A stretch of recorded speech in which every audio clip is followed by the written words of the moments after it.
윤태곤의 판 복잡하게 돌아가는 정치판을 한눈에 읽어드립니다. 의제와 전력그룹 더모아의 윤태곤 정치분석실장 어서 오십시오. 네, 안녕하세요. 읽어볼 판이 너무 많더라고요. 그러게요. 복잡하죠. 진짜 요즘. 민주당판, 국민의힘판, 대통령실판 어디도 지금 일이 적은 곳이 없어요. 일들이 다 많아요. 먼저 대통령 판부터 보겠습니다.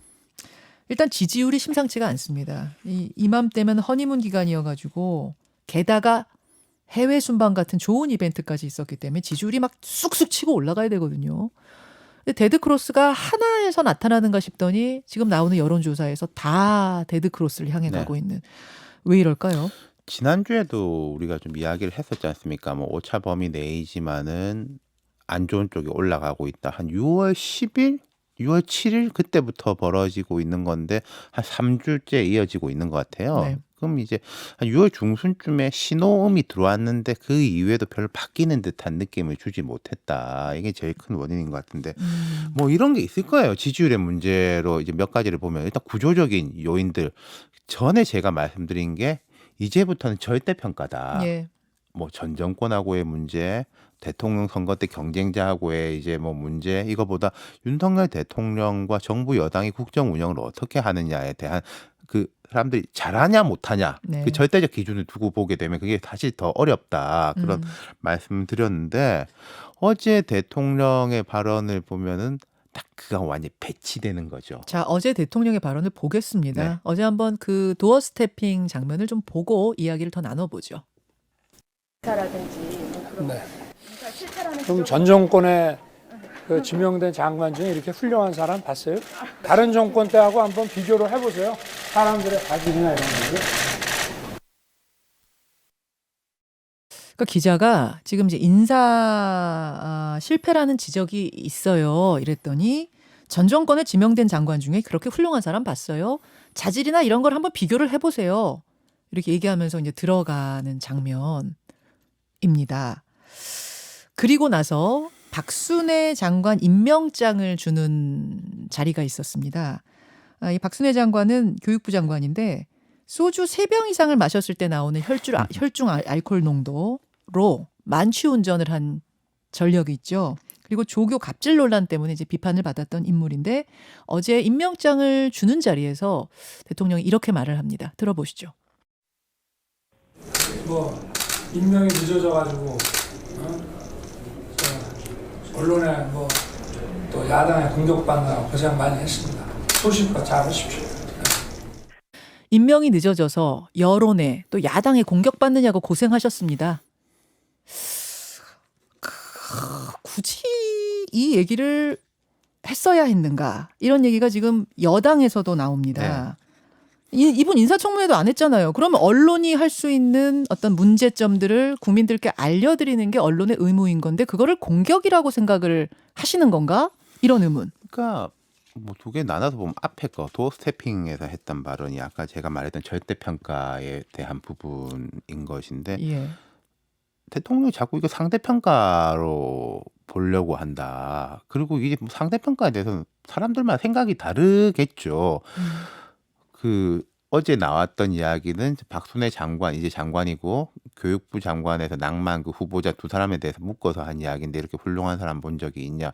뭐 그렇게 생각하는 사람도 있겠지만은 국민들이 생각할 때는 뭐 전에 사람 누구하고 비교할 일이 아니라 지금에 대한 이야기를 하는데 왜 대통령은 과거 이야기를 하느냐. 그게 이제 좀 답답함이 있는 것이고. 아니, 전 정권에 대한 불만이 있으니까 국민들이 정권 교체 시켜준 그렇죠. 건데. 예. 그런 것이고 이제 두 번째 분은 100번을 양보하면은 사적인 자리에서 비공개 자리에서 뭐 고생 많이 했습니다. 밥 이제 뭐 먹으면서. 열심히 하십시오. 뭐 할 수도 있겠는데 왜 저거를 그럼 보란 듯이 이렇게 했느냐.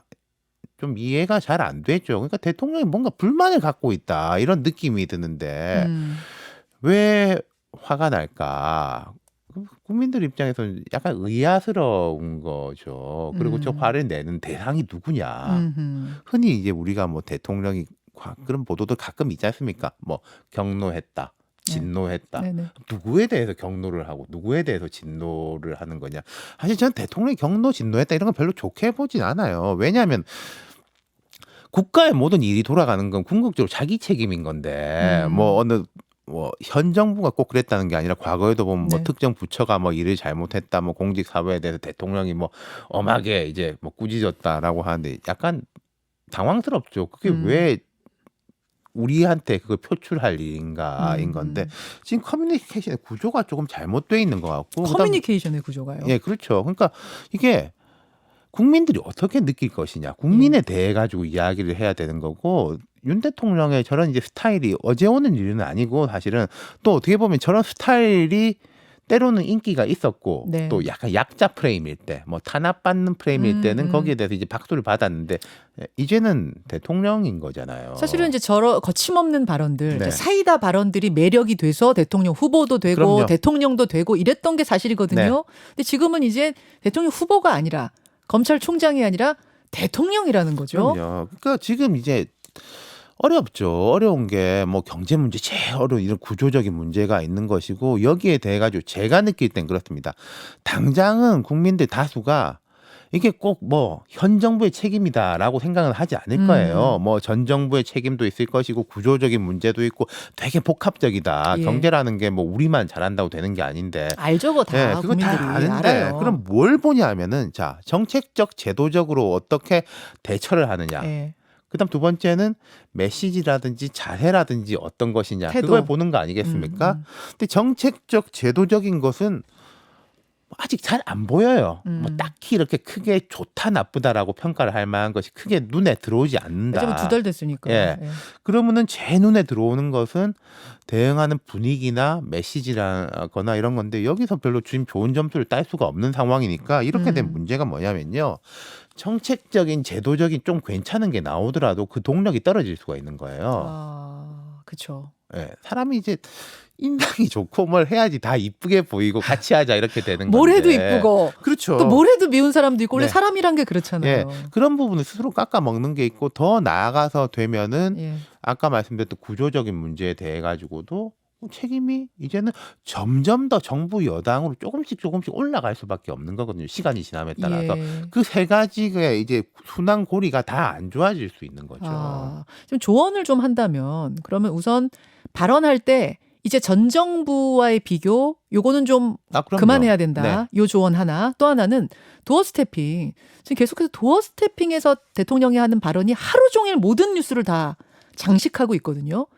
이게 좋을 땐 좋지만 그럼요. 기자들 질문이라는 게 이거 너무 잘하셨는데 잘하신 거에 대해서 어떻게 생각하세요? 이렇게 질문하는 기자는 없잖아요. 네. 아, 물론 잘한 것도 있을 텐데 잘한 걸 묻는 기자는 없어요. 분명히 이제는 비판할 지점에 대한 궁금증, 의혹 이런 것만 질문할 텐데 그럼 도어 스태핑 이거 뭔가 좀 우리가 예. 예상 질문을 거의 뽑을 수 있잖아요. 사실은. 뽑을 수 있어요. 네. 선수들은 다 뽑아요. 그럼요. 대통령실에도 이제 훌륭한 인재들이 많은데 왜 못 뽑겠습니까? 거기에 대해서 좀 준비를 하고 나와야 된다. 근데 이 준비라는 게 흔히 두 가지가 있을 수 있는데 우리가 작심 발언이다. 뭐 이런 이야기를 많이 하지 않습니까? 예. 근데 작심 발언이랑은 거의 이렇게 욱 하는 식으로 들릴 때가 있는 거죠. 그쪽보다는 조금 재미없게 하는 게 나을 거다. 그런 거랑 그다음 그때 지난번에도 말씀드렸었는데 예. 제가 생각할 때는 대변인이라든지 이쪽의 비중을 좀 더 높여야 돼요. 아, 역할을 좀 키워라. 예, 대통령이 대통령대로 하는 것이고 예. 대통령실에 뭐 대변인이 됐건 비서실장이 됐건 예. 이제 공식적인 스피커가 있는 거지 않습니까? 예, 브리핑을 예. 하는 사람들 예. 그쪽의 비중을 높일 필요가 있을 것 아, 같습니다. 대통령의 입으로 직접 나오는 답변 말고 네. 대변인이나 이런 공식 스피커를 통해서 답이 나오게끔 하는 식으로 조금 네. 더 조정을 그러니까 해라 우리가 비율을. 대통령한테 듣고 싶은 거는 이제 크게 나누가 두 가지예요. 정보 전달의 면하고 그다음 대통령이 어떻게 인식하고 있느냐의 면이 있는데 사실 대통령한테 질문할 때 정보 전달의 면에 질문을 하는 경우는 거의 없잖아요. 그렇죠. 그렇죠. 뭐 어떤 세세한 것에 대한 발표를 대통령이 직접 할 필요가 없는데 지금 제가 생각할 때는요. 지금 용산 대통령실에서 나오는 이제 우리 많은 정보들 중에 네. 정보 전달의 면은 작고 네. 대통령이 어떻게 생각하는가의 면은 너무 커요. 그럴 수밖에 그걸 없죠. 도어 스태핑을 맨날 하니까. 그러니까요. 그걸 좀 조정할 필요가 있고 대변인이라든지 이쪽에서 말하는 걸 좀 전략적으로 키울 필요가 있을 것이다. 아하. 그런 말씀을 드리고 싶어요. 알겠습니다. 지금 이 대변인실의 서포트 보좌 역할의 중요성에 대해 말씀해 주셨는데 어제 그제 논란됐던 그 나토 비하인드 컷 이런 것도 그런 쪽에서 잘 좀 챙겼어야 되는 거죠?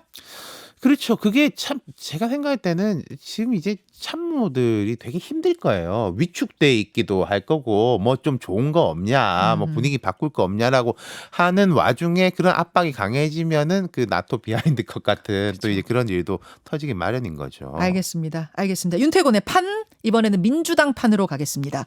전당대회 예비 경선 즉 컷오프를 하는데 여론조사 30%를 넣을 거냐 아니면 원래대로 중앙위 600명이 할 거냐 요거를 놓고 비대위에서는 그냥 원래대로 하자고 정했어요. 그러자 전준 위원장이 사퇴하고 친이계 뭐 의원들이라고 하는 분들 기자회견하고 또 개딸이라고 불리는 분들 시위하고 뭐 오늘 삭발식하고 굉장히 혼란이 지금 다가오고 있습니다. 어떻게 보세요? 그러니까 지금 이 룰이라는 게 참 우리가 이제 보면은 룰이 쭉 정해져 있고 거기서 맞춰서 뭘 하는 게 아니라 룰이 이제 왔다 갔다 하는 경우들이 많잖아요. 이번도 네. 마찬가지인데. 근데 그럼 자 민주당에서 룰이 왔다 갔다 하는 이유는 후보 입장에서 나의 유불리가 있겠지만은 크게 전략적으로 볼 때 이런 거가 있는 거죠. 바깥의 여론을 좀 더 수렴할 수 있는 쪽으로 갈 것이냐, 아니면은 이제 당원들, 새롭게 들어온 당원들, 지지자의 의견을 좀 더 수렴할 수 있는 것으로 갈 것이냐. 또 하나의 축을 보자면은 그 인터넷 강성 지지층 외에 이 당에서 이제 오래 잔뼈가 굵어온 그러니까 조금 더 전략적 사고가 네. 있는 고참 당원이라든지 이 사람들의 이제 영향력을 어떻게 할 것이냐. 이 세 가지를 가지고 균형점을 맞추는 과정이에요. 아. 보통 모든 정당들이 다 그래요. 그렇다면 이제 민주당에 지금 계속 논쟁적인 건 두 가지가 있었지 않습니까? 아니 우리 이래 가지고 안 된다. 국민 여론 수렴해야 된다라는 쪽하고 지지자들의 의견이 이렇게 중요한데 우리는 좀 더 지지자들에 가까운 정당이 돼야 된다라는 이제 큰 두 가지가 이제 충돌하는 지점이었는데 제가 볼 때 이제 비대위 전준위에서는 그러니까 이 좌고우면하다가 그냥 약간 현상 유지 플러스 아까 제가 말씀드렸던 그 고참 당원들, 네. 조금 전략적 사고를 하는 사람들, 이 사람들의 조금 의견을 조금 더 들어야 되지 않겠냐. 자, 그 말에다 설명을 좀 덧붙이자면 그러면은 최근에 막 들어온 이분들이 이제 개딸이라고 불리는 네. 그분들이시잖아요. 그들의 의견을 조금 더 좀 축소하는 것이 민심 반영에 낫겠다라는 판단도 들어갔을 가능성이 있죠. 그러니까요. 세 가지가 다 있는 거죠. 근데 그렇다고 해가지고 예를 들어서 저 박용진 의원이 주장하는 네. 역선택 방지 조항 풀고 완전 이제 대중들의 의견을 다 듣도록 하자. 100% 국민의힘도 여론조사. 그랬었다라고 했는데 그건 또 이제 받지를 않았고 그것까지 받으면은 그 이른바 강성 지지층의 반발이 너무 거셀 난리가 것 나죠, 난리가 같으니까 나죠. 네. 그러니까 차라리 양쪽에 다 욕먹는 선택을 하자 이래버린 게 아닌가 싶어요. 그러니까 저는 그게 현실적으로 보면은 뭐 이해가 안 되는 바는 아닌데 지금 이제 민주당의 이제 그 비대위의 권위라든지 분위기가 양쪽에 다 욕을 먹는 걸 견딜 수 있을 만큼의 분위기인 건가? 뭐 예컨대 김종인 비대위원장이다 하면은 뭐 쓸데없는 소리 하고 있다 하고 팍 쳐버리면서 온몸으로 욕을 먹어가면서 그렇죠. 가시죠. 예, 뚜벅뚜벅 가죠. 예, 그 욕을 또 자기의 이제 뭔가 저 사람은 욕을 잘 먹는 사람이네라는 걸로 또 이제 지지로 이제 승화시키는 승화라는 표현이 좀 우습기도 한데. 예, 원래 욕을 먹으면서 가는 분 네, 이런 그러니까 그런 느낌. 탁월한 그 능력인데 좀 지금 그런 분위기는 아닌 것 같고 거기다가 이제 그 권역별로 한 표를 넣게 하자. 참 그게 무슨 의미인지는 알겠는데 지금 이게 당 대표를 뽑는 이 현 상황에서 그게 적절한 룰인지는 저는 그걸 잘 모르겠어요. 오늘 당무위에 올라가거든요. 근데 원래는 여러분 비대위에서 결정하면 당무위는 그냥 요식행위처럼 예. 인준만 해주는 건데 오늘은 바뀔 가능성도 있다고 보세요. 그러니까 근데 이제 문제는 이런 거예요. 네. 아까 우상호 위원장 말씀하신 거 저도 잠깐 들었는데 뭐 아주 노련하신 분이니까 이런 걸 알 건데 자 여기에 대한 문제가 있습니다. 문제가 있는데 오른쪽에서 제기하는 문제하고 왼쪽에서 제기하는 문제가 동시에 나올 거예요. 네, 그렇죠. 그럼 섞어 놓으면 평균은 그대로가 일 수도 있는 거예요. 그러니까 당무에서 많은 문제 제기가 되겠지만은 근데 오른쪽으로 가자 왼쪽으로 가자 그거 결정하기는 쉽지 않을 거예요. 당무위가. 예. 그럼 어떻게 될 것 같으세요? 참 저도 잘 아니 당무위에서 오늘 모르겠네요. 그거 안 바꾸면은 저기 개딸분들이 오늘 삭발식하고 당사 점거 시위한다 그러던데요. 그러니까 막 다양한 것들이 있는데 개딸이라는 분들이 그렇게 행동을 했을 때 결국 좀 행위자 중심으로 보면은 이재명 후보 입장에서 봤을 때 음. 힘이 되기도 하지만 부담이 되기도 할 거예요. 아. 지금도 이런데 대표되면 여론이. 어떠겠냐. 아. 그리고 냉정하게 말을 해서 네. 룰을 약간 뭐 이렇게 하고 저렇게 한다고 해가지고 큰 대세가 바뀌겠냐. 그런 느낌도 들긴 하네요. 자, 알겠습니다. 요 얘기 하나만 더 하고 가죠. 그 박지원 전 비대위원장은 출마 자격이 없다고 비대위에서 결론을 내리고 나선 저는 그냥 그대로 끝이 나는 줄 알았는데 어제 입장을 밝혔어요. 재론해달라. 내가 4월에 비대위원장 될 때 나를 인준 투표하지 않았느냐. 그 얘기는 내가 피선거권을 그때 확보했단 얘기다. 그렇게 그게 이제 얘기한. 정치적 해석인 거죠. 그게 이제 그런 의미 아니냐. 나의 위상에 대해서 그렇게 판단해 준 거 아니냐라는 거고 당에서는 그거는 박지원이라는 사람도 사람이지만은 비대위원장이라는 자리에 대한 인준이다라고 뭐 받아들이는 것도 있으니까 모르겠습니다. 재론해달라고 하니까 재론하는 거야 뭐가 어렵겠습니까? 비대위에서 다시 한번 뭐 뜻을 모아 봅시다라고 했을 때 변함이 없습니다. 이렇게 될 가능성이 이제 높죠. 높겠죠. 저는 궁금한 게 박지원 전 위원장 사실은 출마를 한다고 해도 당대표 될 가능성은 현실적으로 거의 없잖아요. 네. 지금 뭐 분위기 보면. 그런데도 왜 포기하지 않는 걸까? 이 부분. 그러니까 본인이 이제 민주당을 혁신하고 싶다. 그리고 지금 이제 현 정부가 이렇게 가는 것에 대해 가지고 브레이크를 걸어야 된다. 브레이크를 걸기 위해서는 우리가 먼저 혁신해야 된다라는 논리 구조는 제가 이해가 돼요. 그러니까 이렇게 열심히 하는 것인데 근데 점점 신뢰라든지 이런 것이 조금 떨어지고 있는 거가 아닌가 그런 느낌은 들어요. 여기서 제 신뢰라는 것은 우리가 어떤 사람에 대해서 네. 찬성할 수도 있고 반대할 수도 있는데 네. 그 찬성 반대를 뛰어넘어서 하지만 저런 사람의 저런 이야기는 필요해 라고 받아들이는 걸 이제 신뢰라고 규정을 한다면은 그 신뢰 부분이 떨어지는 거 그리고 계속 뭔가 좀 좌충우돌 하는 듯이 그러니까 박지원 전 위원장이 될 때는 사실 이재명 의원의 이런 지지와 지원이 큰 힘이었던 거지 네. 않습니까? 근데 그래서 이제 그 이재명 의원을 지금 뭔가 레버리지로 삼으려는 그 신뢰를 바탕으로 올라간 것도 있었는데 지금은 또 그걸 가지고 압박을 해가지고 뭘 하려고 하는 거 그게 이제 그렇게 좋게 보이는 것 같진 않아요. 그래요. 근데 지금 뭐 민주당에서는 박지현, 국민의힘에서는 이준석. 물론 사유는 뭐 두 사람이 네. 전혀 다르지만 어찌됐든 국민 눈에는 대선 때 혁혁한 공을 세웠던 젊은 정치인 두 사람이 다 좀 팽당한 대선 후에 팽당하는 듯한 그러니까요. 느낌 같은 거 이미지를 받을 수도 있을 것 같아요. 참 제가 이제 뭐 좌충우돌, 광폭 행보는 되게 뭐 똑같은 말인데 시각에 따라 다르다 말씀드렸는데 이게 혁신이냐 치기냐. 라고 하는 것도 지금 이제 마찬가지인 건데 사실은 이준석 대표가 미치는 긍정적이든 부정적이든 영향력이 훨씬 더 크죠. 박지원 전 물론 그렇죠. 비대위원장보다는 물론 그렇죠. 예, 그런 부분인 건데 그러니까 이 사람들의 지금 이런 충돌이 자기 개인뿐만 아니라 전체 조직에서 좀 어떻게 결국 수용이 되느냐 이게 문제일 것 같아요. 자, 얘기 나온 김에 이준석 대표 얘기로 가겠습니다. 이준석 윤리위 내일 열립니다. 내일입니다, 여러분. 일단 내일 결론이 날까요? 네, 나야 되지 않겠습니까? 날지 안 날지는 모르겠는데요. 나야 할 것 같긴 해요. 제 당위에서나 예, 이 대표를 위해서. 예, 제가 당위적인 이야기는 잘 안 하는 편인데 이 부분은 해야 된다라는 거 어떤 뭐 방향은 모르겠고 해야 된다라는 거는 좀 강하게 말씀드리고 싶어요. 어떤 결론이 날까요? 그건 모르겠어요. 그러니까 이런 거 아니겠습니까? 어떤 쪽으로 가든 후폭풍, 안 좋은 후폭풍은 있을 겁니다. 어느 쪽이든. 그렇죠. 이 대표에 대해 가지고 사실상 당 대표에서 끌어내리는 식의 결과가 나오게 되면은 아까 말씀하셨던 이제 뭐 토사구팽 뭐 등등등 여러 가지 이야기에 대한 후폭풍이 있을 것이고 그냥 뭐 아무 문제 없다. 그래도 후폭풍이 있을 것이고 있을 것인데 어떤 쪽으로 가든 국민의힘이 이 잡아야 될 것은 후폭풍을 최소화하고 아. 그 이후에 어떻게 할 것이냐. 아하. 사실은 이건 제가 볼 때는요.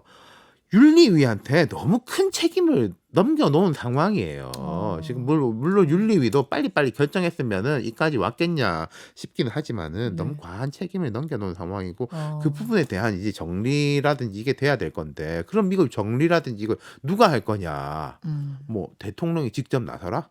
그거는 좀 무리한 이야기인 것 같고 그러면 이제 당에서 지금 현재 국민의힘이 지도부가 이준석 대표를 제외한 지도부가 네. 되게 이제 잘 돌아가고 있느냐 뭐 그것도 아니잖아요. 그렇죠. 그렇죠. 권성동 원내대표가 좀 고군분투한 느낌인데 권성동 원내대표도 제가 볼 때 할 일이 너무 많아요. 이 원내 일만 해도 맞아, 맞아. 빡빡한데 그렇죠. 대통령실하고 당하고의 소통에 제일 큰 골이 잘하건 다 못하건 하고- 간에 다 하고 그것도 있죠. 네. 저기 그다음 대표의 지금 리더십이 되게 손상돼 있는 상황이기 때문에 네. 준 대표 역할까지 아. 너무 일이 많아요. 권 원내대표가. 그렇죠. 네. 그렇죠. 가타부터 결정은 빨리 나야 할 것이고 그 후에는 어느 쪽이 됐든 후폭풍은 있을 거다. 그걸 그렇죠. 최소화하기 위한 대책을 국민의힘은 마련해야 될 거다. 네, 그러니까 이준석 알겠습니다. 대표도 참 그런 부분에 대해서 미리 뭔가가 나와 있어야 되는 거가 아닌가. 지금 이제 언론 보도를 보면 그런 질문들 많이 하지 않습니까? 저도 답할 수 없는 건데 이준석 대표도 마찬가지겠죠. 뭐 결과가 이렇게 나오면 어떻게 할 겁니까? 저렇게 나오면 어떻게 네, 할 그런 질문 많이 겁니까? 하죠. 라는 데 대해 가지고 이제 좀 애매하게 답을 하고 있는데 근데 이준석 대표는 그런 책임감은 있는 거죠. 결과가 어떻게 되든지 간에 당 음.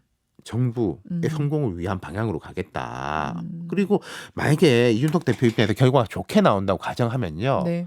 네, 송구스러웠다. 그동안 우리 정말 열심히 하자. 이런 식으로 가야 되지 않겠습니까? 근데 사필 규정이다. 나의 혁신에 뭐 멈추지 않는다.